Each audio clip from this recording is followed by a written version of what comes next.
going to tune our instrument today. I'm going to use a flute. I'm going to assemble my flute, and I'm going to show you different ways that it can be out of tune. The tuner I'm using is just one that I found online. I also use tuners on my phone, on my iPad, or other devices, and they're pretty much free on those devices.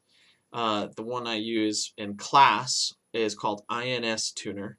That's the one I use on the iPad. And I mostly use a strobe instead of the spindle. This one, we get to see if I'm flat or if I'm sharp. It all depends if I'm playing the right note. So on the flute, I'm going to play an A.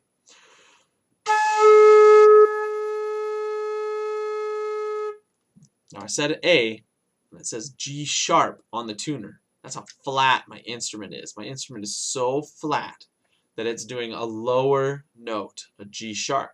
And if I was playing on smart music and I was trying to play an A, smart music, or Music First, or another program on the computer, online, on the internet, would say, nope, you're playing the wrong note. You're playing a G sharp. And then I would get marked down in my score. But I would say, oh no, but I was doing the correct fingering. That's because I'm not in tune. This is why it's important to tune first. So I'm going to push my instrument shorter.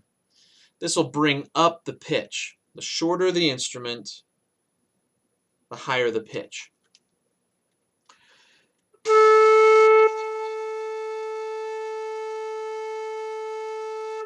Now see, I was really close. I'm still really flat there.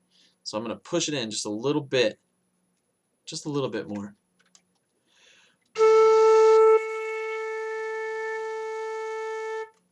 And now my instrument is in tune. That's pretty lucky. Now I'm going to do a trumpet. This is a cornet, and it has a tuning slide right here. Now I'm going to play a G. I like tuning to a G on a trumpet. I'm going to push this all the way in my tuning slide.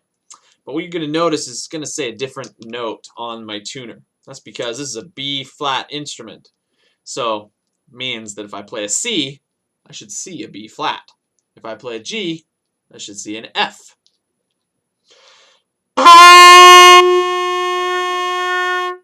Ooh, I'm playing a G and it says F sharp. I am so sharp. My instrument is so short, narrowed instrument, right? A short instrument that it's even saying I'm playing a different note. Well, I'm definitely not playing a G sharp. So I'm going to pull my tuning slide way out. Sometimes you have to pull it all the way out. But here we go.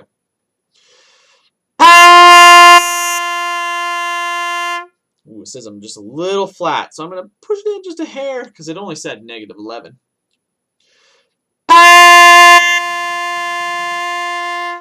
Ooh, I went plus. I went 0. It said +0. So right there, this is how far that needed to be out. And the spindle was straight up.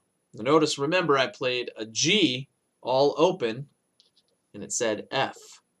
All right, so there's a difference.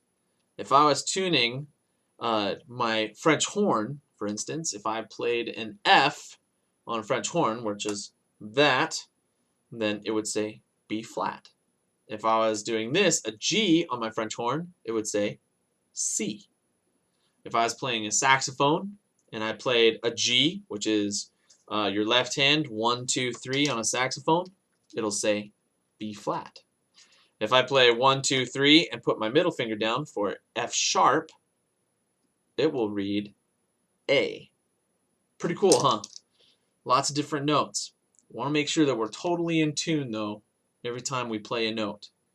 And we better make sure that we know our conversion chart for that note. So if you're playing a B flat instrument, if you're playing a C, well, it's going to read B flat. If you play an A, it's going to read G. Okay, that's important stuff. All right, good luck with your tuning.